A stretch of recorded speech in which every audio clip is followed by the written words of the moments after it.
Hello, I hope you're having a wonderful morning / afternoon or what have you, since you may be listening tomorrow or the next day or from across the globe. That's pretty cool. Internet's a pretty cool place. On with the video. I've been around Dodo and YouTube for a couple of years, and I've learned a lot of things the hard way and some things the easy way. If you're willing to listen, this is going to be some advice on starting a YouTube channel, on being a small channel and kind of finding your way to your audience and helping your audience find you. So I'm still figuring this out, disclaimer, as cited by my last couple videos. I still don't have this all figured out, and it's still a continuing evolution. Your channel will be evolving for as long as it will. You look at the big channels, they always change, and they will change over what feels like a short period of time. You have to keep in mind that a couple of years is a long time, because pumping out content, especially quality content, takes a lot of energy, takes a lot of commitment, and it takes a lot of time away from your real life, which brings me to my first point. When you're a small channel and you're figuring yourself out and you're figuring out your content schedule and how much to put out, keep in mind your ability to devote time to the channel. Like, know your limits. Don't commit to something you can't follow through on a long-term basis, because you're going to end up burning yourself out. And I started to feel this way a while back, and I scaled it back, but I've seen a lot of other big YouTubers burn out, and then they have to take a break, and then they come back, and then they kind of switch things up. A lot of people go at this YouTube thing with a lot of zeal and a lot of gusto, and they want to just crank out tons and tons of content, get tons and tons of views, and grow really, really fast. But longevity-wise, do something that you can manage, because if you do something unmanageable, you're eventually not going to have fun anymore. And if you're not having fun with this whole YouTube thing, then why even bother? I mean, I know some people and some channels view YouTube as a business opportunity and as a business venture, but from my standpoint, this is almost like a paid hobby. And Emily has told me a lot of the time she thinks it's really cool that I get, happen to be paid for something that I enjoy doing. And that's why recently I've started to do more of these type of videos where I talk to you guys with some gameplay in the background. By the way, I'll put my main points in the description down below in case you need to go back and reference it and don't want to watch the whole thing again. I know time is valuable. The second thing I want to touch on is knowing your audience. Now, knowing your audience and knowing the niche that you want to make content for are kind of one and the same thing. If you know your competition, you know the other kind of content that's out there, you can kind of figure out where you can stick your finger in. For example, Let's Play channels are a dime a dozen. It's very, very hard to break into that saturated market.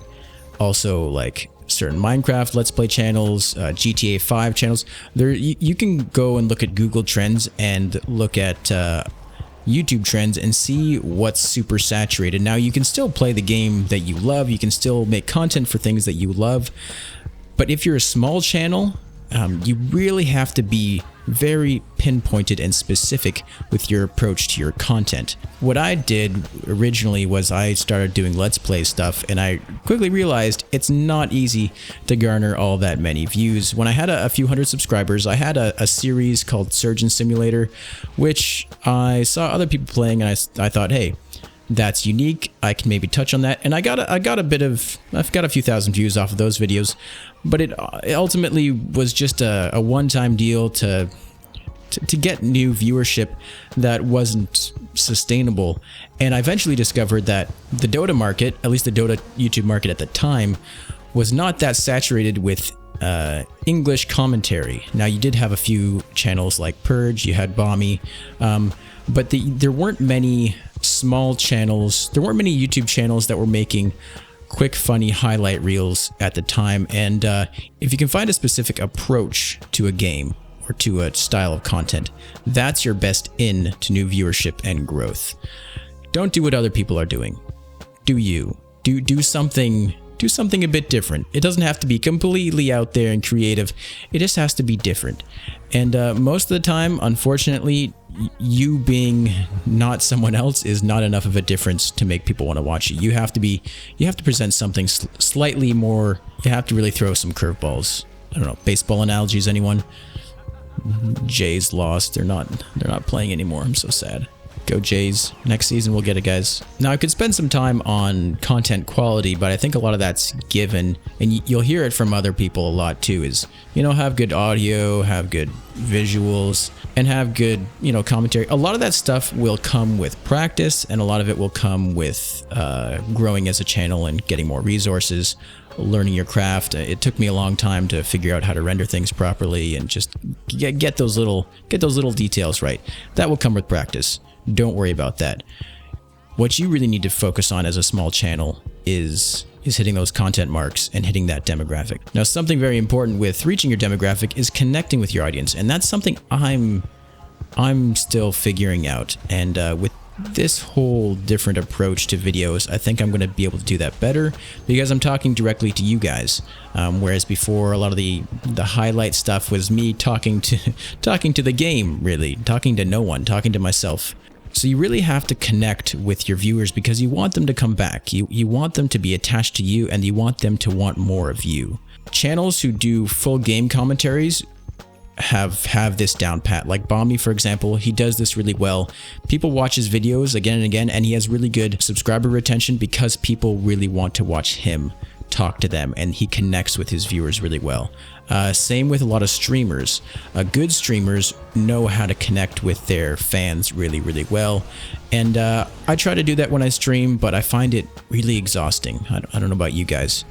If you stream, do you find it really tiring?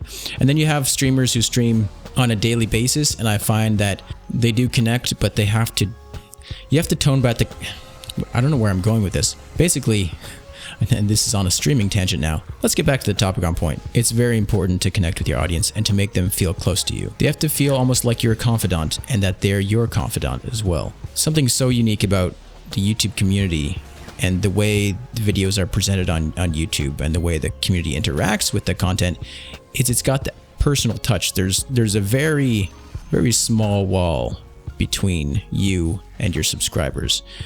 They can reach you very easily. Unlike in classic commercial TV and movies and stuff like that, this kind of community, you have to realize these people watch YouTube, and they watch you because they want to be in touch with you. For the most part, there are fail videos as always. Sometimes people just want a cheap laugh. But when you're talking about gaming in particular, people want to connect to the person that's presenting the game in a big way. Another point I want to bring up: be mindful of trends. Be mindful of things that are happening in your video community, whether it's gaming, whether it's a specific game, whether it's a certain style of video presentation, maybe you're into politics, whatever. You have to be mindful of things that are trending, and doing research into trending things is never a waste of time, because the more you can stay in touch and up to date with current events, the more you can connect to your viewers, and the more they can feel like you're filling them in and you're keeping them appraised of current events and things that are going on, and they feel like you're in touch, like you're someone they want to go to on a regular basis because you know what's going on. This may be a certain meta, this may be a certain build, it could be drama even, God help us all. Whatever it is, get educated. Read a lot, watch other YouTubers, spend a lot of time in front of that YouTube homepage. That's something I'm working on. I don't do that a lot. I tend to not gravitate towards trending things quite as much as I should be. And it's funny, a lot of the things I do watch are not really Dota related. Like, believe it or not, I don't watch that much Dota content. I will watch the occasional Hexor video, I'll watch the occasional Purge video just to stay kind of in the loop, but most of what I watch is not gaming related at all. It's just the way I am. Now, after you've found your niche and you've attacked your content with poignancy and deliberation and deliberacy and good stuff, you will want to hit a larger market, and that's when you really need to put yourself out in front of your content as the channel brand. People shouldn't know your channel for the game, they shouldn't know your channel for the content, they should know the channel for you. And that's a mistake I made for probably the first year I started doing this stuff. Was a lot of my videos were very just Dota driven, not so much driven by my own personality. I was just trying. I was succumbing to memes and meme trends. What's with memes? Why are I know memes are catchy. I like a good meme. But God, so many memes. My brain can only handle so much. Meme. Anyway, in short, starting a YouTube channel is not easy, and it may be a long road. You may take off, but most channels don't explode. Don't go into YouTubing expecting a huge audience right away. Think of it as a very gradual and a learning process, really. Approach it with professionalism, but with a lot of fun. Just have fun with it. If people see you having fun, you're gonna have fun too.